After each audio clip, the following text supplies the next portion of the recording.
কল্পনা করুন, যখন আখিরাতের সেই ভয়ঙ্কর আগুন চোখের সামনে দাউ দাউ করে জ্বলবে, যখন কোটি কোটি মানুষ নিজের চতুর্দিকে তাকিয়ে শুধু বাঁচার রাস্তা খুঁজবে, তখন আপনি, হ্যাঁ আপনি নিজেই কাঁদতে কাঁদতে চিৎকার করে বলবেন, হে আমার রব, আমাকে মাত্র একটিবারের জন্য দুনিয়ায় ফিরিয়ে দিন।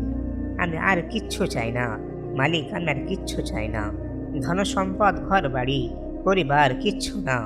আমি শুধু শুধু একটি সেকেন্ডের জন্য সিজদায় পড়তে চাই, একটি মাত্র সিজদা, যেটা দিতে দুনিয়ায় আপনার মাত্র কয়েক সেকেন্ড লাগতো। একটি মাত্র সিজদা, যার জন্য আজ আপনি আপনার সর্বস্ব দিয়ে দিতে রাজি। কিন্তু ওপার থেকে জবাব আসবে, সময় শেষ, দুনিয়ার দরজা চিরদিনের জন্য বন্ধ হয়ে গেছে।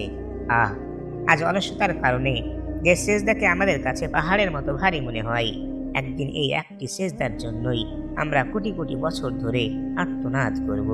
তাই ভাই আমার, বোন আমার, আজই সিজদায় ফিরে আসুন। কারণ কে জানে, হয়তো আপনার জীবনের পরবর্তী সিজদাটি হবে সেই শেষ সুযোগ, যা আপনার উপর থেকে জাহান্নামের আগুনকে হারাম করে জান্নাতের দরজা খুলে দেবে।